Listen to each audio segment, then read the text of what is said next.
Horseshoe. Colin Brunton, Kire. We're talking about the new movie, Last Pogo Jumps Again, and so what was it like back then? What what are you going to show in the movie that that tells the fans what the scene was and where it's going? Or We had a lot of support from all the people that were involved in the so-called scene back then. So we got like 600 photographs, a couple of filmmakers. There was not many people shooting actual film back then, and the ones that did, luckily, are friends of ours, Suzanne Naughton and Peter Ronsky. So they gave us a lot of footage of the Crash and Burn, which is a great club, and the New Rose, which was clothing record store kind of hangout. And so, what you see, like what it was like back then was Toronto was basically a small town, and in 1976, the city started to change in a big way. 1976 was notable for the first year the Toronto Film Festival started. It's when the CN Tower was finished. It's when the Blue Jays started. It's when Book City started.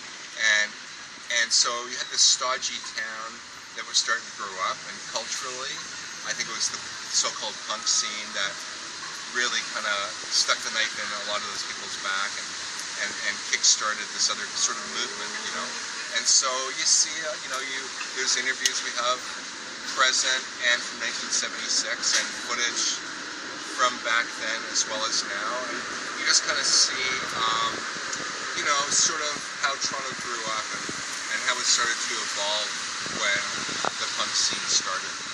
And around the same time, they were trying to clean up the Yonge Street strip. Yeah, well, it was odd because Toronto was very uptight. Like you couldn't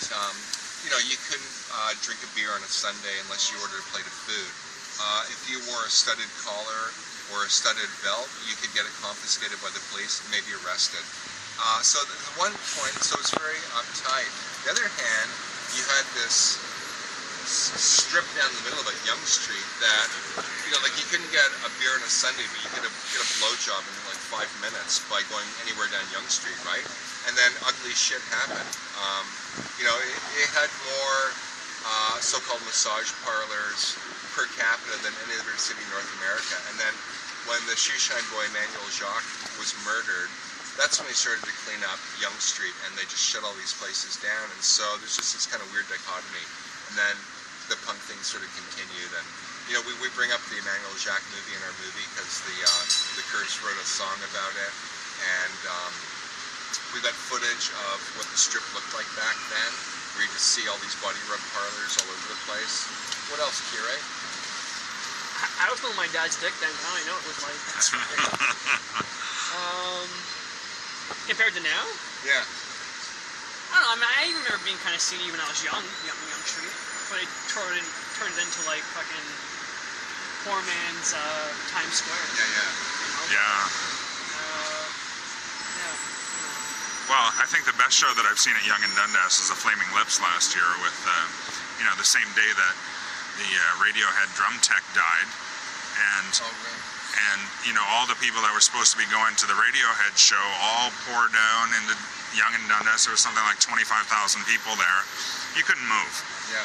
But since then, I mean, Billy Talent, sure, that's a band for the kids, and you want to bridge the gap and that sort of thing, but I don't really see North by Northeast as making a name for Toronto. The last Pogo sure did. I mean, Frankie Venom died 5 years ago yesterday, and I still love going to see Teenage Head. They got Pete McCauley now singing, and he's doing a great job, the Viletone show is coming up at the Phoenix, and I want to go to that, so it's still relevant. It's still, we're still talking about, 70s, 80s punk, Toronto music, Hamilton music, What are you going to feature? What does the movie feature that's going to bring people to it? I think, well, for one thing, I think we have like 50 songs in it. It's 3 hours and 20 minutes as an intermission. There's like 50 songs, and I think one of the things, a lot of my younger friends have seen it, like people in their 20s and 30s. The thing that surprises them is like they think of punk in a certain way, and you know, they think of short spiky hair, black leather jackets, loud fast music, but it was way more eclectic than that. Like, a lot of us still had mullets for one thing, and the bands were, the thing that made Toronto great was the variety of the types of music that we had. So you had like real punk bands like the Wild Tones and the Ugly and the Curse.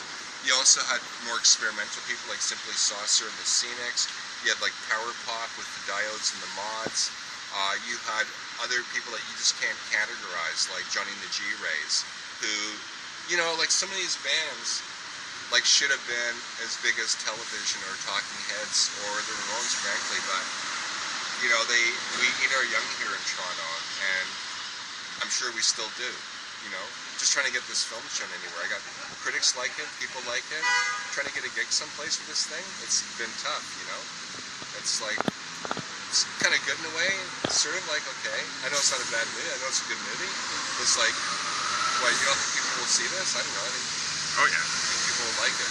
definitely. They should see it a few times that week. Yeah. 3-4 times maybe. And just then to get let the it- DVD when it comes Yeah, out. then get the DVD with all the extras.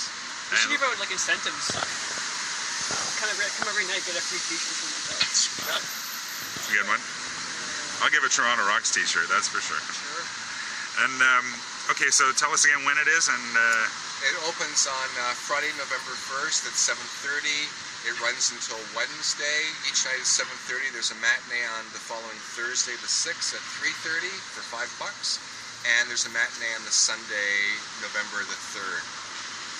and that's on Gerrard Street East. Yeah, 1035 Gerrard Street East between Jones and Pate, south side of Gerrard, the oldest theatre in Toronto, right near the Blake Street Boys. What's that theatre called again?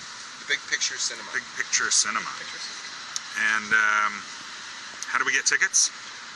You go to the box office. Okay. You line up there. You Awesome. say, "Can I have a ticket, please?" The guy goes, "Yeah." I go, "How much is it?" I say, "Yeah, $10." You pull out, maybe pull out a 20. You get a 10 back. You get a ticket as well. I'll bring a date. You got 2 tickets. Okay, cool. Thank you very much. This has Okay. been a pleasure. Okay, awesome. Thanks.